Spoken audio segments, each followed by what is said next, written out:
Eh bien, il est 20 h, nous sommes en live, je suis Khalid John Massé et je suis très heureux de pouvoir vous retrouver après 2 semaines, je crois, ou 3 semaines, après mon dernier live.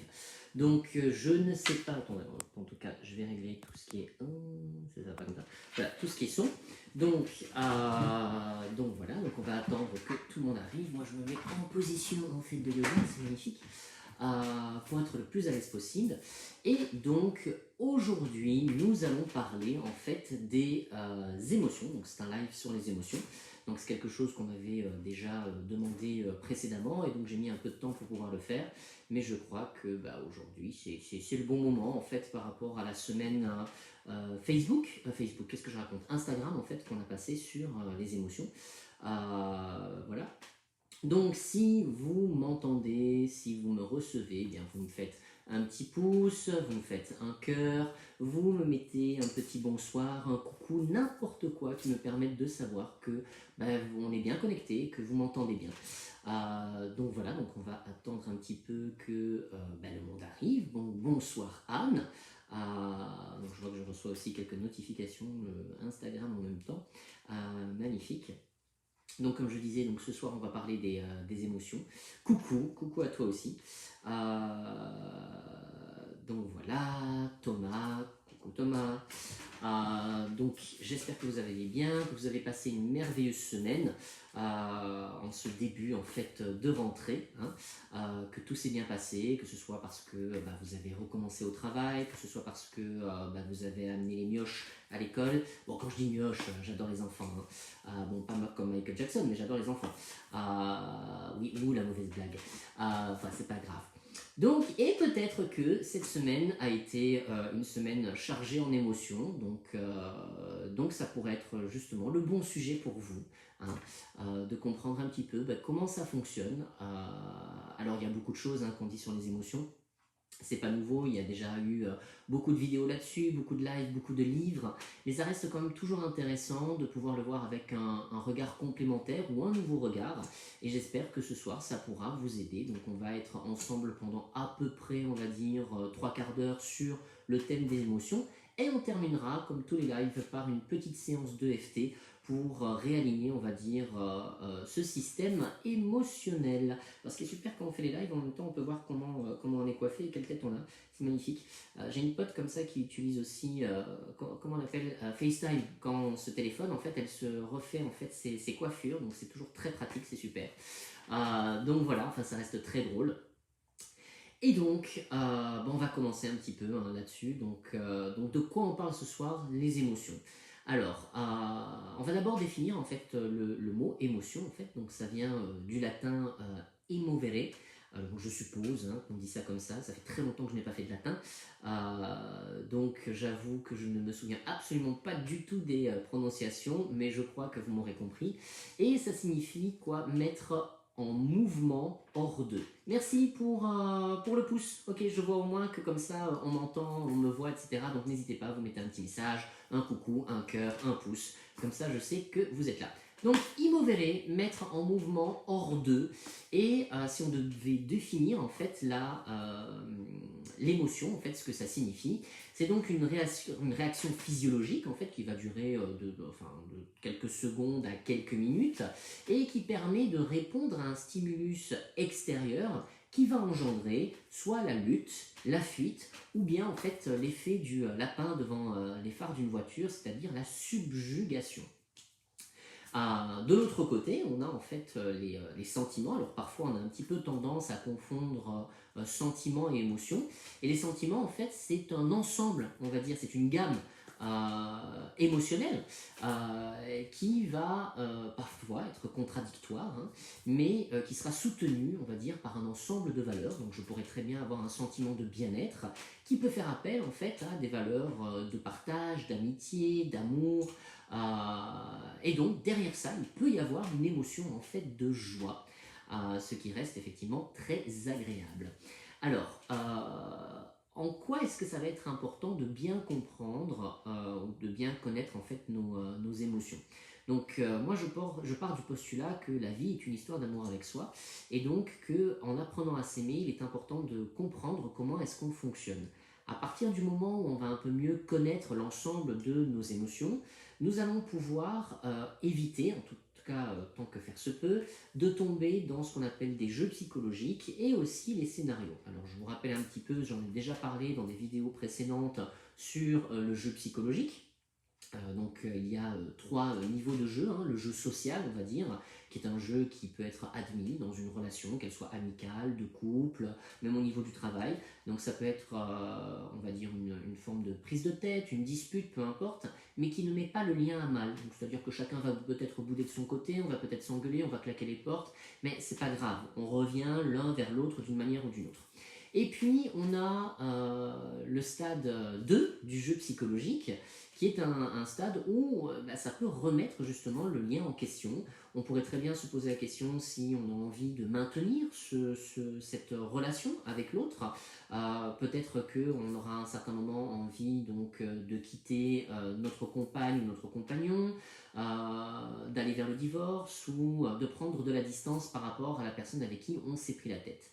Et enfin, le dernier jeu psychologique, c'est le jeu de stade 3, qui nous conduit soit à l'hôpital, à la morgue ou en prison. C'est généralement en fait le jeu qui est le plus dramatique et justement qui peut être dû au fait qu'on ne comprend pas bien l'ensemble des gammes émotionnelles qu'il peut y avoir derrière tout ça.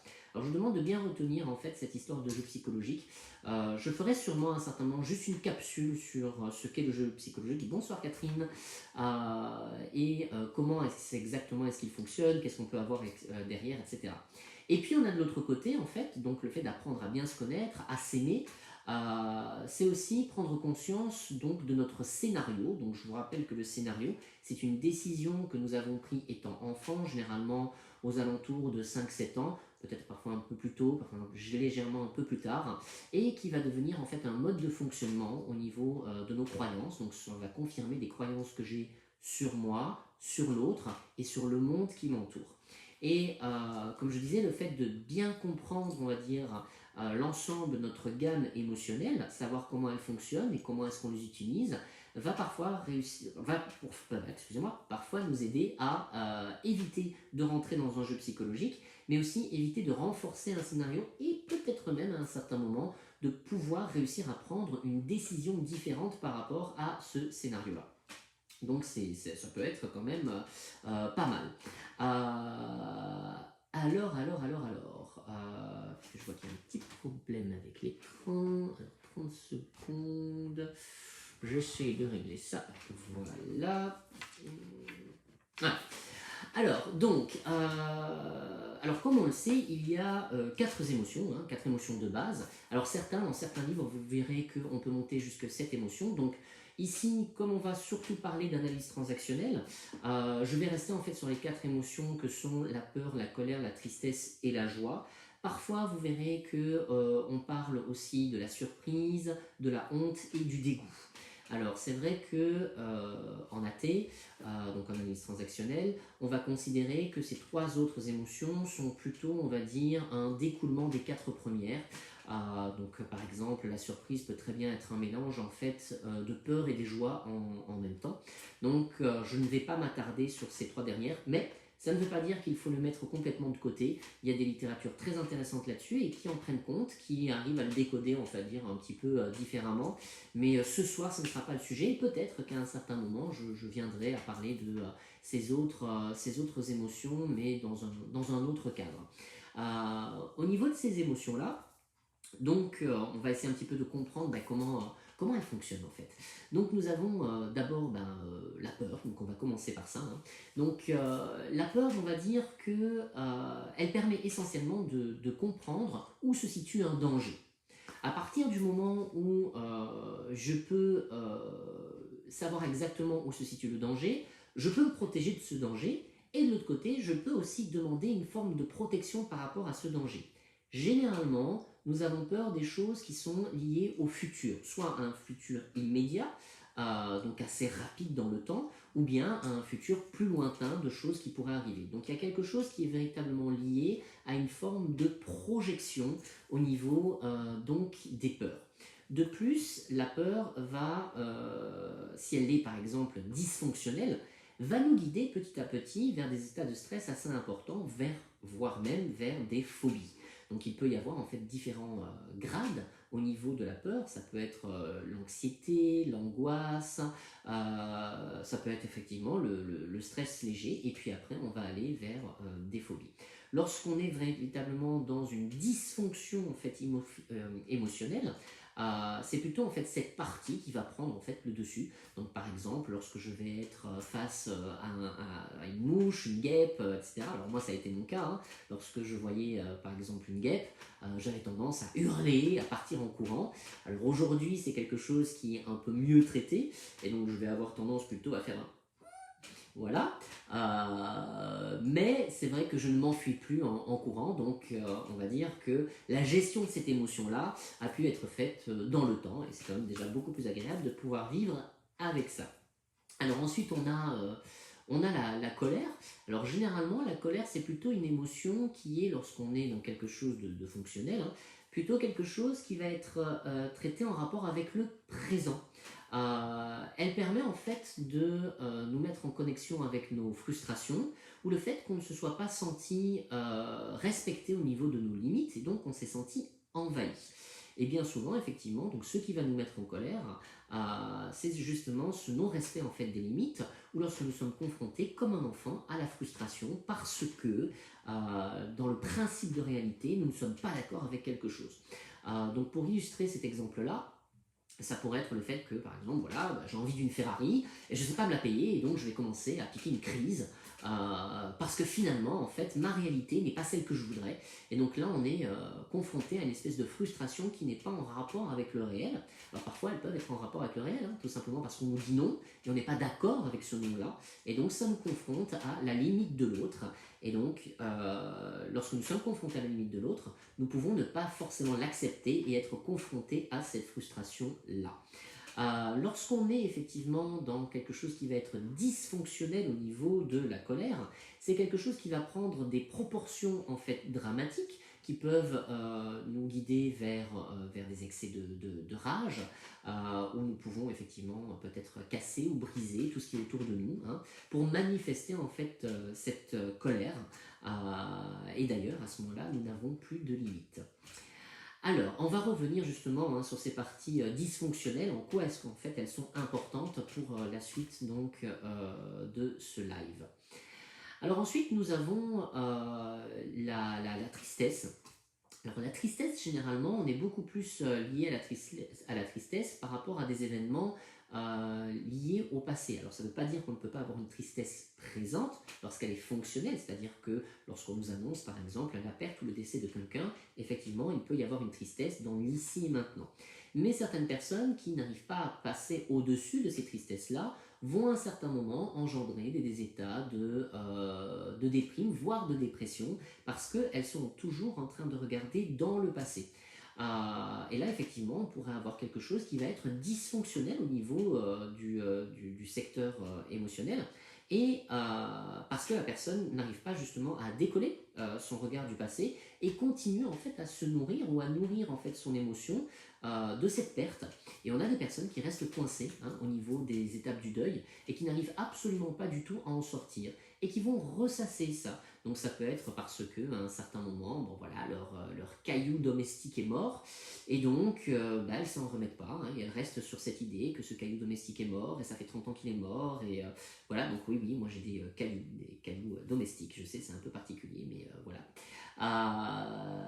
Et donc ça peut être mamie, ça peut être le chat, ça peut être n'importe quoi, et donc on va rester là-dessus, et donc ça peut engendrer, alors la cause de la dépression n'est pas que par rapport à ça, mais bien évidemment, ça peut être une cause importante, c'est-à-dire c'est un deuil qui est mal fait. Ensuite, nous avons la dernière émotion, en fait, qui est l'émotion liée à la joie. Alors la joie, c'est plutôt quelque chose qui va être lié effectivement au présent immédiat. Alors ça peut être aussi lié à un passé aussi immédiat, hein. Il vient juste de se passer quelque chose et en fait finalement je suis content de cette situation-là et j'ai envie de pouvoir la partager parce que bah, ça me remplit. Et donc souvent le besoin qui est derrière en fait cette émotion-là, c'est effectivement donc le besoin de partage. Alors ça peut être aussi une émotion qui peut être dysfonctionnelle lorsque par exemple on a tendance à se cacher derrière un humour noir, un humour corrosif, qui nous permet en fait de faire barrage par rapport aux autres émotions. Et là, ça va être quand même un point assez important pour la suite, où parfois justement on ne veut pas avoir accès à ce qui va nous blesser ou à ce qui va nous mettre en colère, ou au contraire à ce qui nous fait peur, parce que c'est quelque chose qui va être dérangeant. Et donc de ce fait-là, on va se cacher derrière le masque de la personne qui est toujours joviale, la personne qui arrive toujours à avoir ce petit trait d'humour au moment où quelque part bah, elle ne devrait pas l'avoir, lorsqu'on lui annonce une catastrophe. Ça peut être quelqu'un qui tout d'un coup va avoir un rire nerveux lorsqu'elle a peur de quelque chose, ou lorsqu'on lui fait un compliment, et qu'elle ne sait absolument pas du tout gérer, on va dire, l'ensemble de cette gamme émotionnelle au niveau donc de la joie. Alors ici, au niveau de la joie, je disais que le besoin primordial, en fait, qui se cache derrière la joie, et ça c'est quand même une chose importante, c'est que derrière chaque émotion se cache un besoin. Donc la joie va cacher un besoin donc, de partage, la tristesse va cacher un besoin en fait d'écoute essentiellement, hein, le fait de pouvoir à un certain moment déposer, d'être consolé. La colère, ça va être un besoin en fait de pouvoir marquer ses limites. Et enfin, donc, la peur de pouvoir demander protection, sécurité. Alors, pour ceux qui ont suivi les autres lives, donc comme je vous disais, en analyse transactionnelle, on parle surtout des états du moi en fait. Donc c'est un petit peu comment est-ce qu'on va avoir tendance à gérer nos différentes parties de personnalité, hein. Donc il y a 3 états, l'état parent, l'état adulte et l'état enfant. Et on va dire, nous, ce qui va nous intéresser ce soir, c'est justement l'état enfant, parce que c'est la partie la plus émotionnelle. Alors, ça ne veut pas dire qu'il n'y a pas d'émotions ailleurs, forcément, il va y avoir des émotions qui vont être transvasées à l'état adulte et à l'état parental, mais celui qui va être en connexion avec les émotions, c'est vraiment l'enfant. Chaque fois que nous sommes dans une émotion, c'est en rapport avec l'enfant que nous avons été, avec comment est-ce que nous avons pu être accompagnés dans cette émotion-là ou pas du tout. Et c'est vrai que parfois on a tendance à partir dans des réactions émotionnelles très très fortes sans réussir en fait à pouvoir se calmer, tout en sachant que c'est pas forcément toujours rationnel. Et donc cette partie, en tout cas ce soir, va être importante vu que c'est vraiment la partie en fait donc de l'enfant dont nous allons le plus parler ce soir. Alors, comme je vous disais, en fait, il y a coucou Marie-Ange. Alors, il y a en fait ces différentes émotions, donc que sont la peur, la colère, la tristesse et la joie. Et pour moi, dans ma lecture, donc c'est ce que vous retrouverez en fait, en tout cas pour ceux qui ont lu le livre La vie, une histoire d'amour avec soi. Bonsoir Val.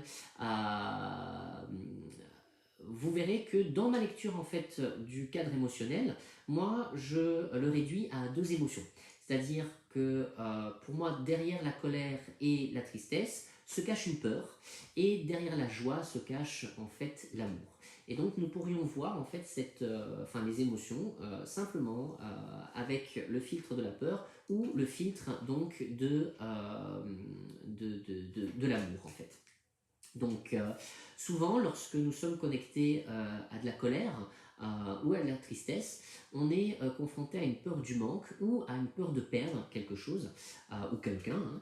Et lorsque nous décodons vraiment, lorsque nous allons vraiment au plus profond du profond, c'est vrai qu'on retrouve toujours quelque part une certaine peur. Même chose au niveau de la joie. Ce qui nous connecte au-delà de la joie et de ce sentiment peut-être même de partage, de cette unité, c'est vraiment l'amour en fait qu'on peut partager, l'amour que l'on ressent, l'amour que l'on a en soi, l'amour qu'on a envie de donner aussi aux autres parce qu'il y a quelque chose qui nous remplit à ce niveau-là. Certains autres auteurs, effectivement, font ce même parallèle, hein, donc je ne suis pas le seul, mais c'est vrai que vous n'allez pas forcément toujours le lire ou l'entendre comme ça. Donc, gardez vraiment en tête qu'il peut y avoir justement derrière ces 4 émotions, en fait, 2 émotions simplement de base, que sont la peur et l'amour. Alors, c'est vrai que aussi, bien souvent, dans le cadre des émotions, on va être confronté à des personnes qui vont vous dire, tiens voilà, à cause de toi j'ai ressenti de la colère.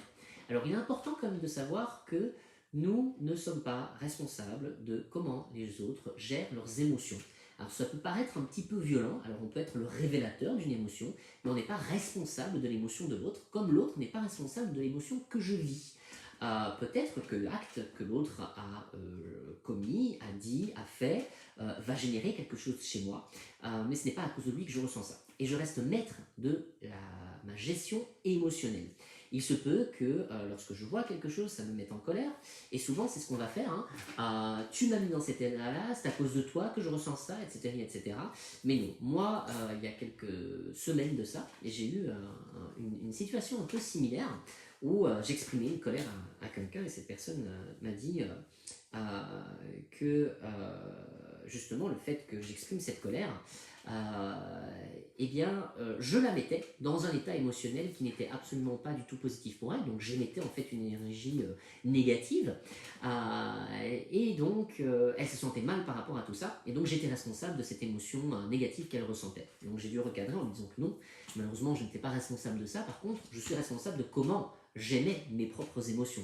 Et je peux comprendre que, effectivement, lorsqu'on est face à quelqu'un qui peut émettre une forme de violence dans son émotion, ça peut être difficilement gérable dans l'instant, mais malheureusement, je ne suis pas responsable de ce qu'elle va ressentir, mais simplement de comment est-ce que j'exprime cette émotion-là. Donc ça, c'est vraiment quand même très important à pouvoir aussi spécifier. Même chose, on va souvent vous parler en fait d'émotions négatives, et on pourrait dire en fait qu'il n'y a pas d'émotion négative, il y a simplement des émotions neutres, c'est-à-dire l'émotion, est-ce qu'elle est, elle n'est ni positive ni négative.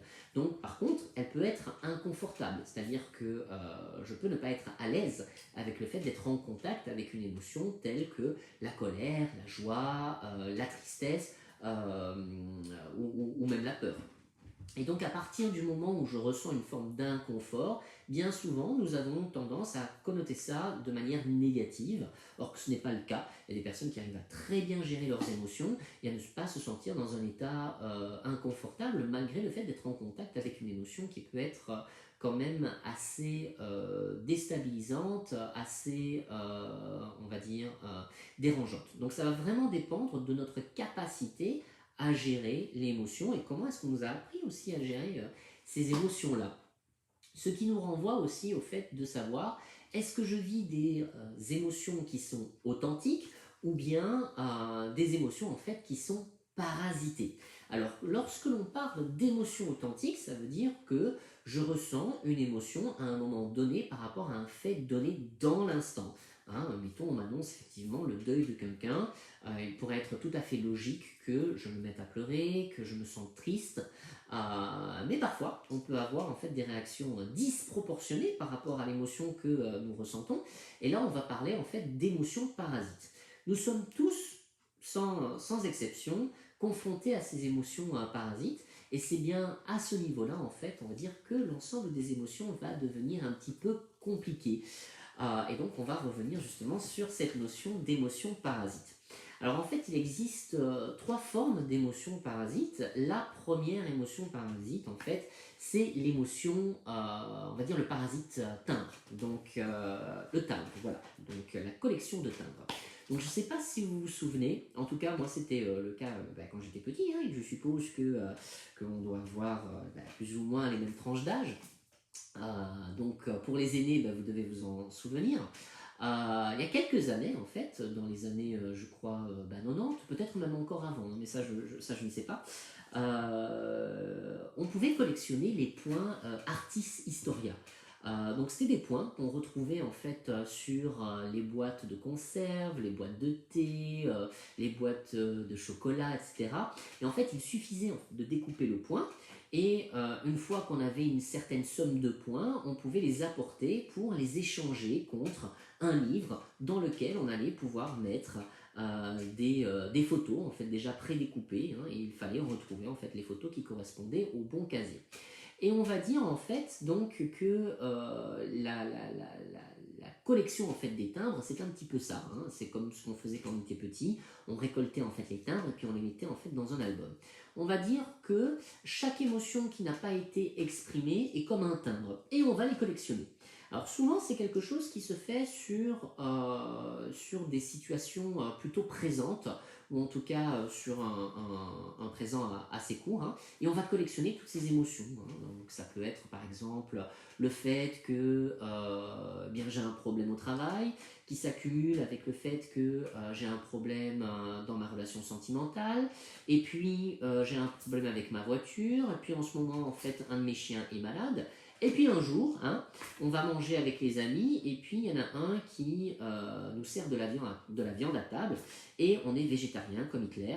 Et eh ben là, qu'est-ce qu'on fait? On explose. Et on se dit, oui, tu vois, encore une fois, hein, on ne fait pas attention à moi, voilà, on me sert de la viande, c'est toujours la même chose, c'est comme avec mon patron qui n'écoute absolument jamais rien de ce que je lui dis, et puis ma compagne qui se comporte comme ça. Et puis on se demande en fait, quand on assiste à ça, mais qu'est-ce qui se passe? Parce qu'on ne comprend pas en fait.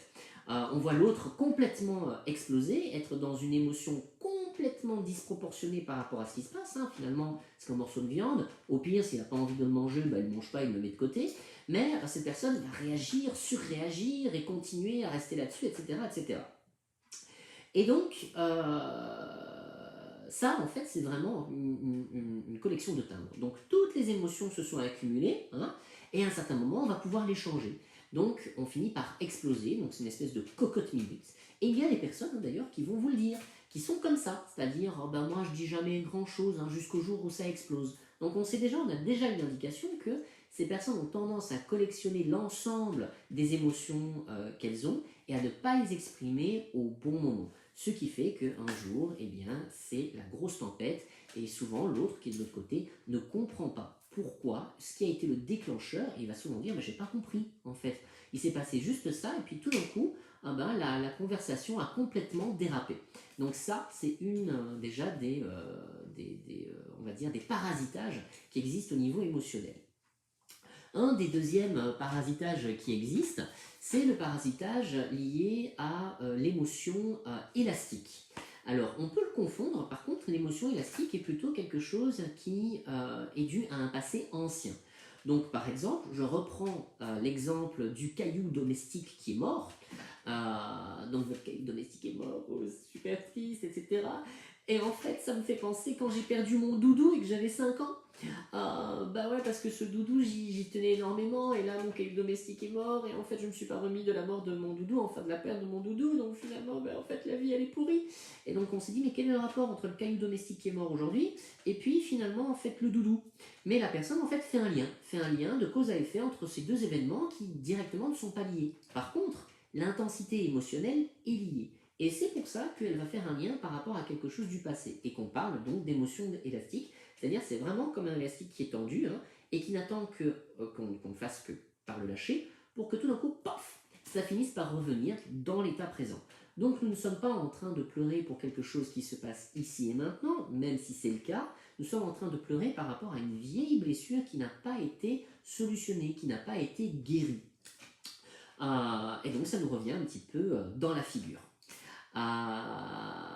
Et donc, comme je disais, ce n'est pas à confondre, hein. Donc effectivement, il peut y avoir en fait une espèce de tension comme ça au niveau donc de l'élastique dans le parasitage. C'est différent en fait de la collection de timbres, où on est généralement sur quelque chose, comme je disais, lié à un présent, présent récent, passé récent plus exactement, et où on a collectionné en fait une gamme émotionnelle assez importante et qui à un certain moment explose. Ça peut se faire aussi au niveau de la tristesse, hein. Donc ça, c'est pas impossible non plus.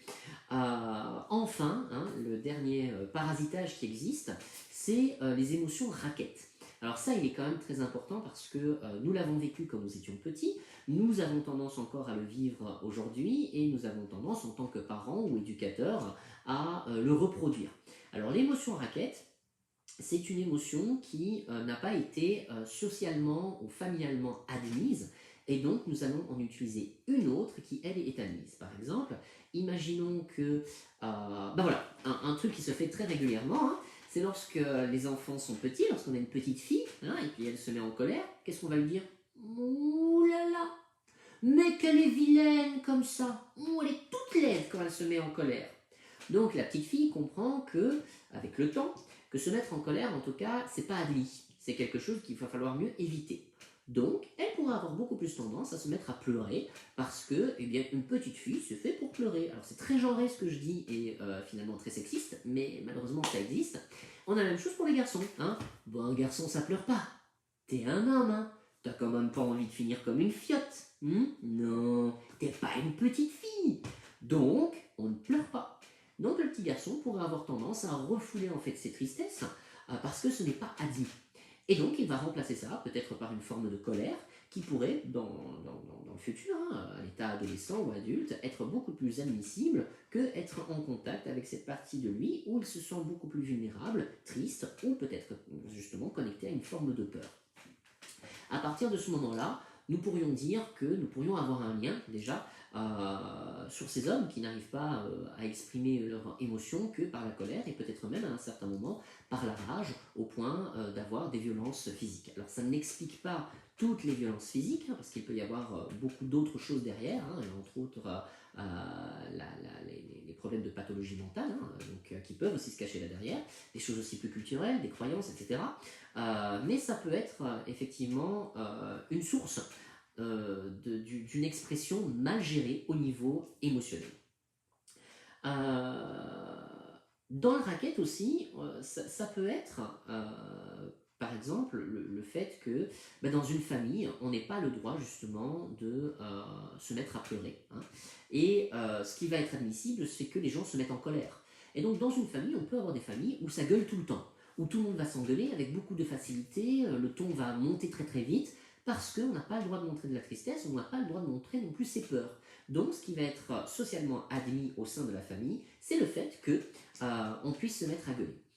Une autre chose aussi qu'on va avoir tendance à faire, alors ça va beaucoup plus toucher les parents, un peu comme mon premier exemple genré, c'est par exemple le petit garçon ou la petite fille qui va appeler à partir d'une certaine heure, hein, qui va dire oh, « Papa, maman, j'ai peur parce que dans ma chambre je vois un fantôme, il y a un monstre. » Alors au bout de la 30e fois, le parent va descendre, va dire « Bon, maintenant ça suffit, hein tu n'as pas peur, tout va bien, stop, il n'y a personne dans ta chambre, donc tu dors, tu te couches et c'est terminé, on n'en parle plus. » Ce que l'enfant lui entend, alors en même temps ça peut être compréhensible hein, que le parent puisse saturer à un certain moment et puis ne plus arriver à gérer et être dans une émotion justement hein, disproportionnée où il est en train de mettre une limite parce que ça suffit. Mais de l'autre côté, ce que l'enfant entend, c'est on ne peut pas accueillir ma peur en fait, je ne peux pas être sécurisé. Donc avec le temps, il se pourrait que justement il se mette à pleurer et que le parent, en voyant l'enfant pleurer, se dise oh mon petit, en fait tu es tout triste. Bon ok, papa ou maman va rester à côté de toi le temps que tu t'endormes. Parce que ça, c'est peut-être quelque chose qui va être admis en fait au sein de la famille et dans le temps. Chaque fois que l'enfant sera confronté à une émotion où il est lié à de la peur, plutôt que de montrer en fait qu'il a peur, il pourrait se mettre à pleurer. C'est ce que nous pouvons même voir par la suite, étant adulte. Hein, il arrive parfois justement que lorsque nous sommes saisis par quelque chose qui nous fait très peur, plutôt en fait que de pouvoir nommer cette peur, nous allons fondre en larmes et se dire je ne comprends pas ce qui se passe. Pourquoi est-ce que je me mets dans un état pareil simplement parce que derrière ça, il y a peut-être une forme de raquette. C'est-à-dire que c'est ok de pleurer, c'est pas ok de montrer sa peur. L'ensemble de ces trois parasites, on peut le retrouver vraiment dans toute notre façon de vivre, hein, au jour le jour. Donc que ce soit l'élastique, que ce soit le timbre, que ce soit le racket émotionnel. Hein. Et donc dans le racket émotionnel aussi, ça peut être justement le fait qu'on ne nous permette pas d'exprimer cette émotion. Ça peut être le fait aussi que, par exemple, lorsque vous allez exprimer, par exemple, ça arrive souvent pour les personnes qui sont malades, je ne sais pas si vous avez déjà vu, quelqu'un qui va par exemple vous annoncer qu'il est gravement malade, hein, qu'il a peut-être un cancer, en fait finalement c'est celui qui est atteint de la maladie qui finit par devoir rassurer l'autre. C'est une forme de raquette émotionnelle, c'est-à-dire que moi je ne peux pas exprimer en fait mes peurs, mes inquiétudes, mes doutes, ma tristesse aussi peut-être par rapport à ça, et que finalement je vais être en devoir, en mission, de rassurer l'autre par rapport à ma problématique. Non, t'inquiète pas, je vais vivre, je vais m'en sortir, donc tout va bien. Hein. Donc comme c'est moi qui ai le problème, c'est moi qui suis malade, c'est à moi de te rassurer, bien évidemment. Les choses ne sont pas inversées. Donc ça peut être aussi une forme de raquette émotionnelle. Hein. Donc on nous prive de pouvoir exprimer notre véritable émotion. À partir de ce moment-là, donc comme je vous disais, ça va être important de comprendre en fait comment ces émotions ont tendance à se manifester dans notre vie, parce qu'elles vont venir en fait stimuler trois soifs. Donc ça, j'en avais déjà parlé dans un live précédent, donc je vous rappelle ce que c'est que les trois soifs, nos trois besoins fondamentaux. Donc ça vient de Eric Berne, hein, qui était un psychanalyste canadien, si je ne me trompe pas, hein, et donc qui expliquait que l'être humain avait trois soifs fondamentales, qui étaient en fait le besoin de stimulation, hein, donc c'est-à-dire être en contact avec ses cinq sens, le fait de ressentir des choses, de pouvoir voir, être stimulé en fait, hein, tout simplement. Le besoin en fait de structuration du temps, c'est-à-dire comment est-ce que j'occupe mon temps. Le jeu psychologique peut être une façon de structurer mon temps, hein, c'est-à-dire que quand je suis dans une prise de tête avec les autres, parfois ça m'occupe bien plus que de m'occuper de moi-même. Et enfin, en fait, le besoin de reconnaissance. Et derrière toutes les émotions que nous avons, la façon dont nous allons les exprimer, nous allons rechercher des signes de reconnaissance. Alors ça aussi, j'en avais plus ou moins parlé, je pense, dans un live précédent. Alors je ne sais plus lequel, hein, parce que finalement, il y a beaucoup d'informations qui reviennent et qui sont un petit peu similaires, mais en fait, on essaye de tendre un fil et d'essayer de comprendre en fait toutes les interactions qu'il y a derrière ça. Et dans les signes de reconnaissance, nous avons justement en fait le besoin d'être reconnus pour ce que nous sommes. Et il vaut mieux être reconnu même pour quelque chose de négatif plutôt que de ne pas être reconnu du tout, ce qui nous renverrait au fait que nous n'existons pas, nous ne sommes rien.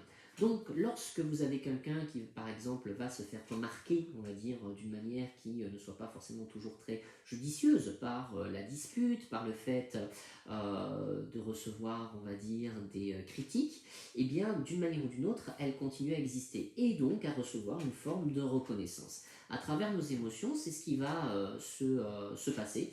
C'est-à-dire que d'une manière ou d'une autre, même si par exemple j'ai tendance à être dans un processus de victime, eh bien en tant que victime j'existe parce que ça ne va jamais, parce que je suis triste, parce que ma vie finalement est pourrie, et donc puisque ma vie est pourrie, eh bien j'existe auprès de ceux qui vont jouer à un certain moment les petits sauveurs, hein. Donc là on parle vraiment du triangle de Karpman, le triangle dramatique, donc sauveur, persécuteur, victime.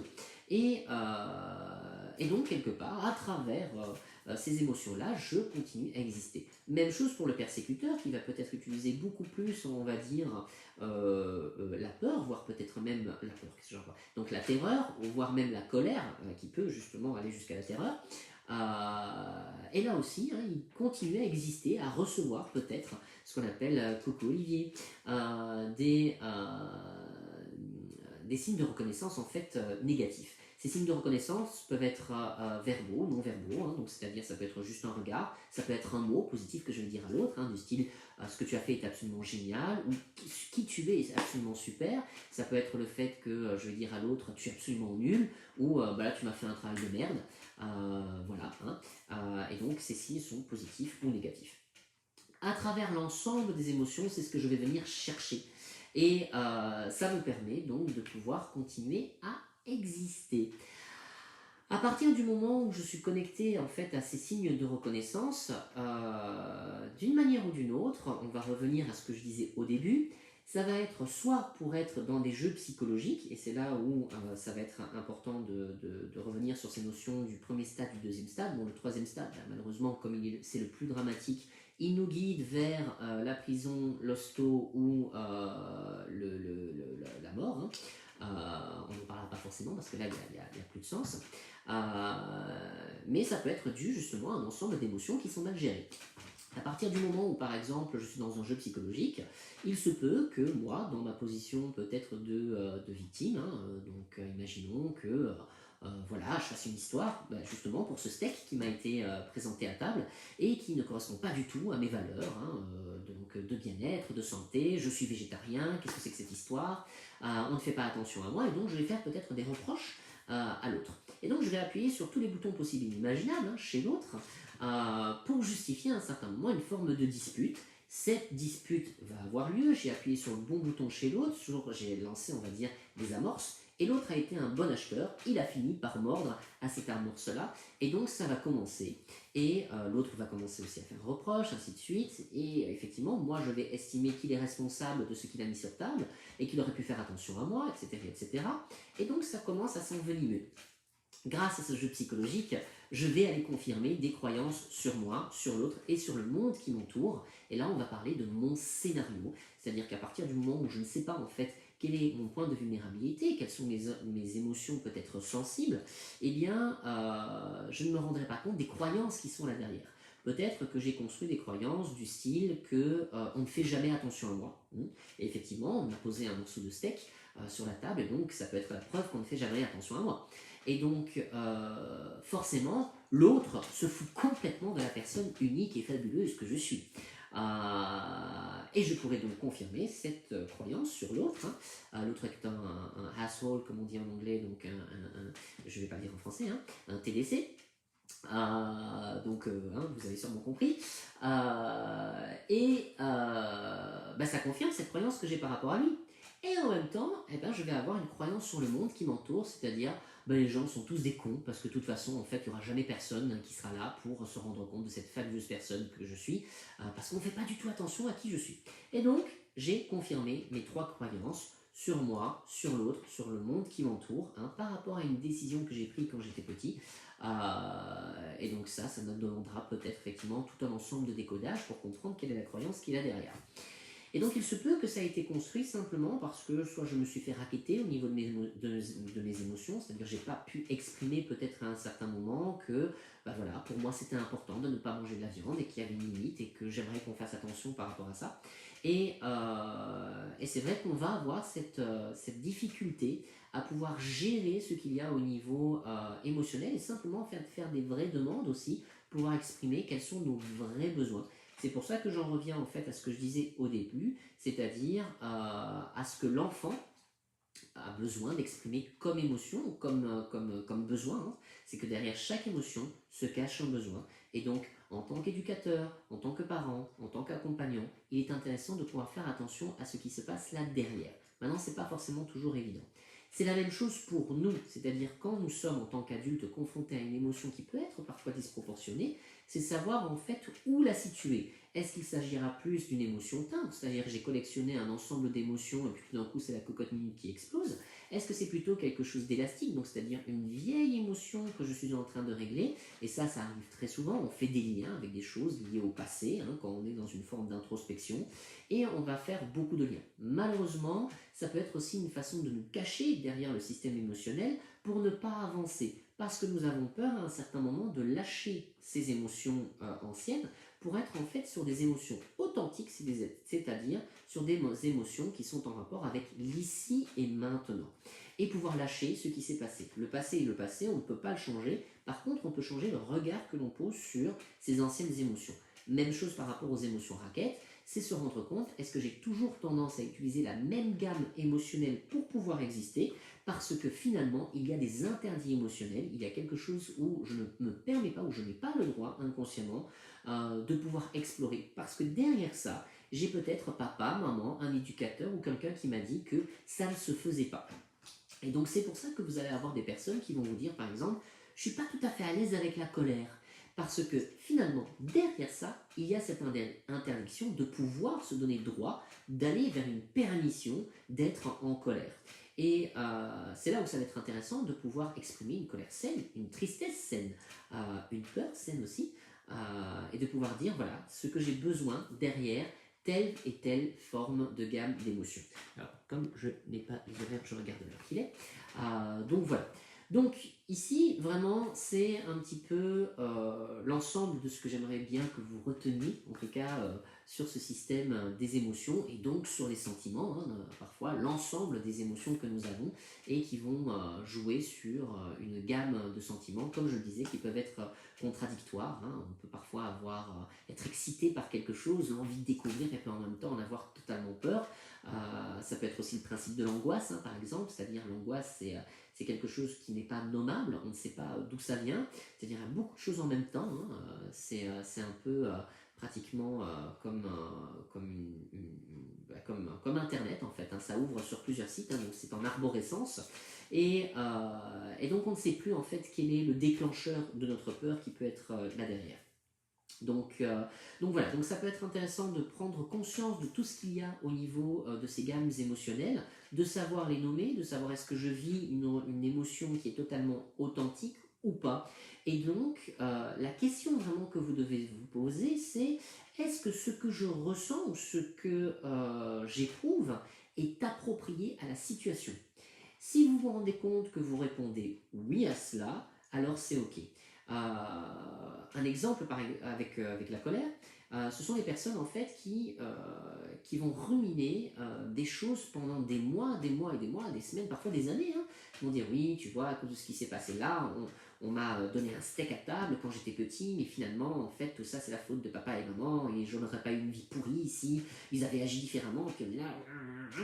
Et puis un beau jour, en fait, on finit peut-être par avoir un déclencheur qui va faire que élastique plus des émotions de timbre, hein, parce que c'est pas impossible de les avoir en même temps, vont faire que eh bien, je vais lâcher quelque chose, et donc une colère par rapport au passé. Est-ce que cette colère est appropriée finalement, vu qu'on n'est plus en train de parler de quelque chose de présent? Non. Est-ce qu'on peut y faire quelque chose? Non. Alors, au pire, on peut venir déposer à la personne ce qu'on a peut-être ressenti. Hein, voilà, j'ai vécu ça, j'ai ressenti ça, je me sens comme ça par rapport à la situation. Par contre, tu n'es pas responsable de la situation, hein, donc ça c'est important. C'est pour ça qu'on va essayer de sortir, comme le dit Jacques Salomé, du tu es responsable de mon problème, et on va revenir sur ce que je ressens et comment j'ai vécu la chose. Donc ça c'est important.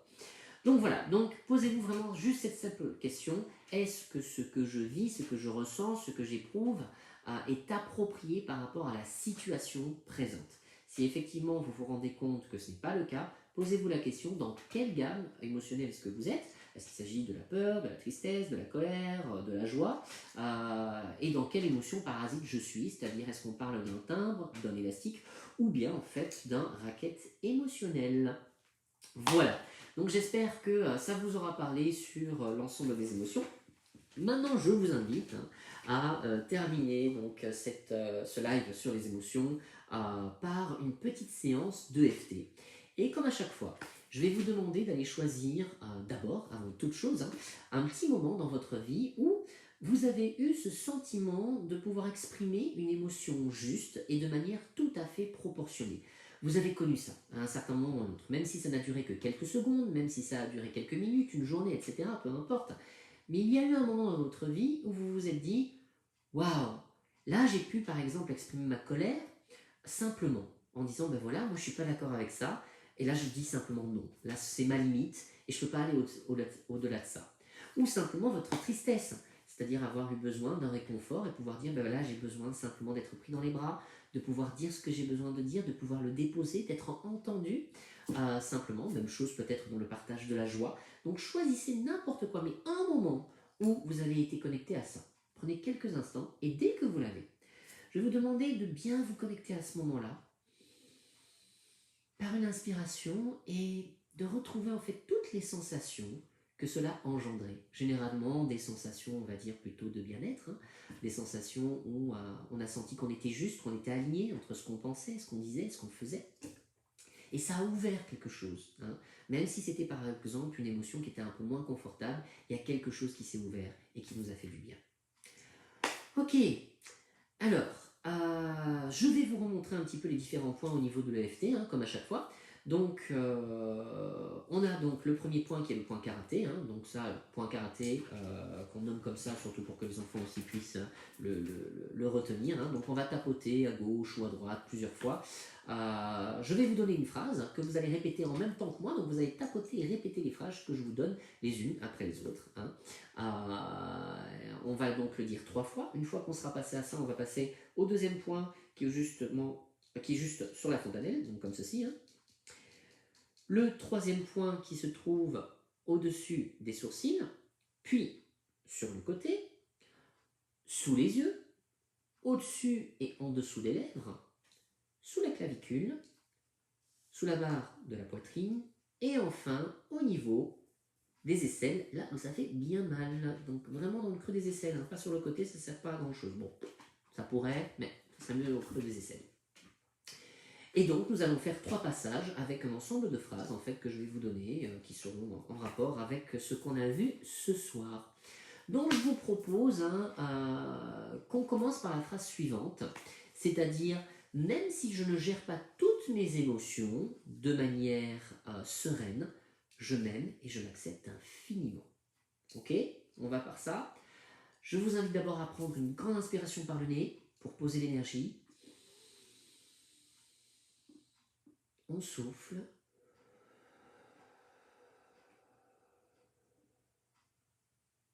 On recommence. On souffle.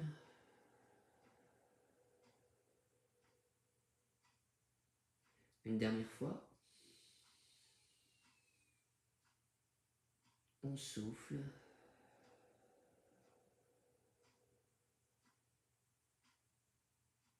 Et on commence. Même si, donc vous faites les mêmes gestes que moi et vous répétez les phrases juste après moi. Même si, je ne gère pas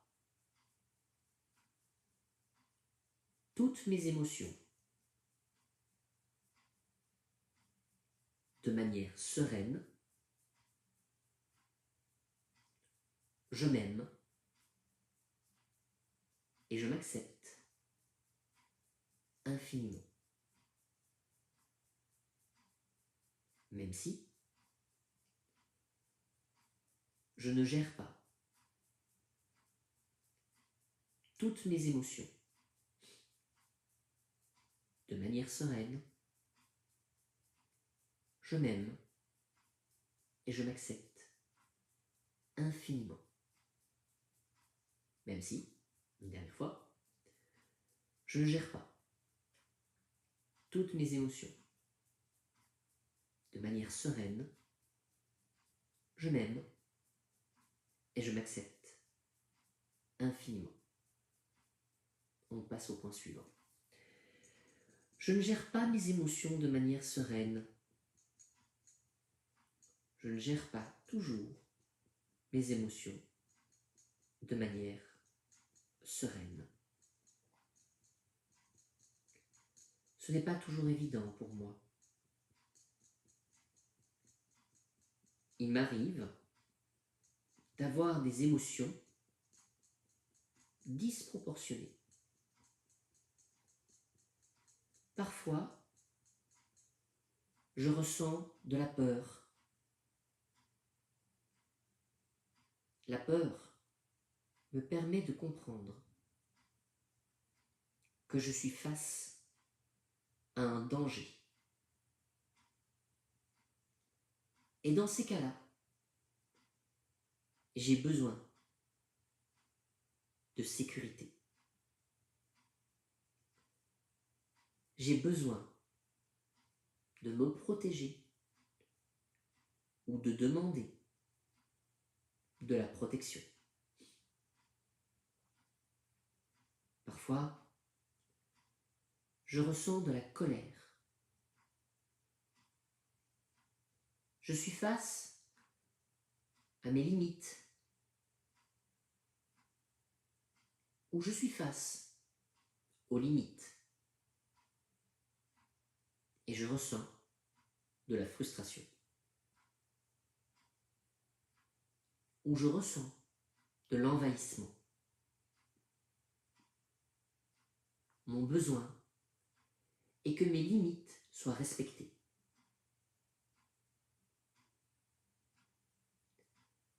Parfois, je ressens de la tristesse. Cette tristesse par rapport à une perte, à un deuil à faire. Mon besoin est d'être entendu, de pouvoir exprimer, déposer et d'être consolé. Parfois, je ressens de la joie et j'ai besoin de partager. de pouvoir faire lien avec l'autre. Parce que ce lien est important. Mes émotions sont parfois confuses. Elles sont parfois authentiques. Je ressens une émotion en rapport avec une situation présente. Et d'autres fois, mes émotions sont parasitées. Il m'arrive de collectionner les émotions, comme on collectionnerait des timbres ou des images Panini, des petits autocollants à mettre dans un carnet. Je collectionne. Et un jour, ça déborde. J'explose. Et ce n'est plus rationnel. Mais j'explose. D'autres fois, j'ai des émotions parasitaires élastiques. Je ressens quelque chose, ici et maintenant, qui me ramène à de très vieilles blessures, de très anciennes émotions. Je fais des liens, je tisse des liens.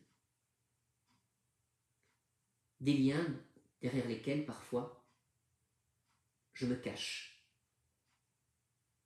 Je justifie mes émotions, mes comportements, à cause de ce passé douloureux. Et je ne veux rien lâcher. Cela renforce mes scénarios, mes croyances sur moi-même, sur l'autre, sur le monde qui m'entoure. Enfin, j'ai parfois des émotions raquettes. Je n'exprime pas ma véritable émotion. Et je la masque par une autre émotion. Celle qui est socialement admise. Celle que j'ai le droit de montrer. Montrer ma colère plutôt que de montrer ma tristesse ou ma peur. Montrer ma peur plutôt que ma tristesse ou ma colère. Montrer ma tristesse plutôt que ma peur et ma colère. On m'a interdit d'exprimer ma véritable émotion. Mais aujourd'hui, je m'autorise enfin à exprimer mes vraies émotions, parce que je l'ai déjà fait. Et c'était quelque chose de merveilleux. Parce que j'étais alignée entre la personne que je suis et celle que je veux être. J'étais alignée entre ce que je pense, ce que je dis, ce que je fais. Je vais vous inviter maintenant à aller retrouver ce moment, cette émotion, tout en tapotant. On continue à tapoter.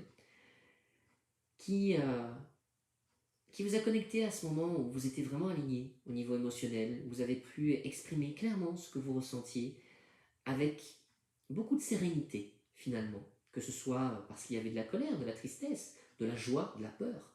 Mais vous avez pu simplement exprimer naturellement ce qui était en vous. Restez connecté à ce moment-là. Et vous prenez une grande inspiration, tout en continuant de tapoter. On va même changer de point. Et on souffle.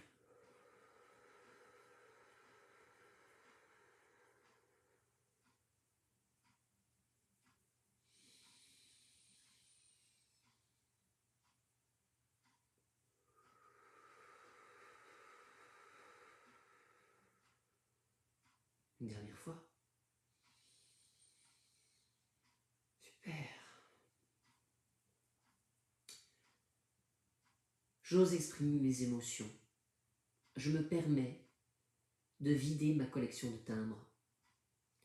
Je me permets de nettoyer mon passé. Je me permets d'être dans une cohérence entre ce que je ressens aujourd'hui et ce que j'ai besoin d'exprimer. J'exprime mes émotions de manière authentique. Et j'accepte la réaction de l'autre. Il a le droit, lui aussi, d'avoir ses propres émotions, même si ce n'est pas toujours évident, même si j'ai de mal à le gérer. Ça me concerne. Et pour tout cela, pour tout ce travail d'authenticité et d'amour que je me porte, je m'aime et je m'accepte infiniment. Je m'aime et je m'accepte infiniment. Une dernière fois, je m'aime et je m'accepte infiniment. On respire, on souffle.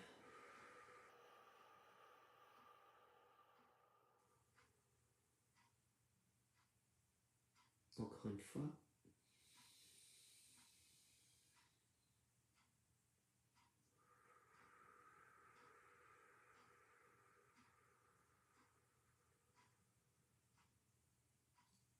Une dernière fois.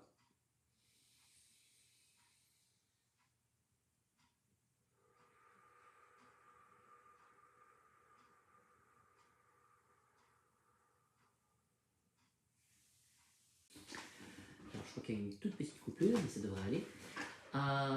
Donc voilà, nous sommes arrivés au terme de cette séance d'EFT. Restez connectés à ce moment-là, à essayer de bien prendre le temps d'analyser de ce qui se passe pour vous au niveau émotionnel. Je vous remercie encore d'être venu pour cette séance. Je vous demanderai bien sûr, comme à chaque fois, de pouvoir partager cette vidéo si vous pensez qu'elle peut aider d'autres personnes. Ça me permet aussi de continuer à faire mon travail aussi. Pour ceux qui ne le savent pas, il y a aussi une chaîne YouTube, donc si vous voulez revoir les lives par la suite, eh bien ils sont enregistrés sur la chaîne. Donc abonnez-vous parce que moi ça me permet de continuer à pouvoir diffuser mon travail. Plus il y a des personnes qui s'abonnent, plus mon travail est diffusé. Donc parlez-en autour de vous, hein, ça me permet vraiment de pouvoir faire ce que j'aime, hein, ce travail-là. Je suis toujours disponible aussi en message privé, en consultation, donc n'hésitez pas. Vous pouvez toujours aussi retrouver le livre La vie, une histoire d'amour avec soi, hein, dans toutes les bonnes librairies, comme on dit. Et pour ceux qui veulent continuer le travail, vous pouvez venir me retrouver sur le groupe La vie, une histoire d'amour avec soi, qui est donc le groupe fermé. Donc vous faites une demande d'invitation et vous venez dessus. Et là, vous allez recevoir du contenu un peu plus exclusif. Et donc, vous pouvez aussi vous inscrire à la newsletter du site hein, www.kaijimase.com. Donc, je vous remercie, je vous souhaite un merveilleux week-end. J'espère qu'il sera bon pour vous et que vous arriverez à peut-être mieux gérer votre gamme émotionnelle. Et on se retrouve déjà lundi pour un nouveau thème sur la vie et une histoire d'amour avec soi. Et bien évidemment, peut-être pour un live en fin de semaine. Donc, je me réserve toujours le droit de voir si je le fais une fois toutes les semaines, une fois toutes les 2 semaines. Mais en tout cas, il y aura prochainement des petites capsules, donc beaucoup plus courtes, sur des petits thèmes qui sont déjà abordés. Donc, ça nous permettra de faciliter le travail qui est fait déjà pendant les lives. Donc, je vous remercie, je vous embrasse. N'oubliez pas, partager, c'est toujours un grand plaisir pour moi d'être avec vous. Et je vous embrasse très fort. Un très très très joli week-end. À bientôt. Ciao ciao.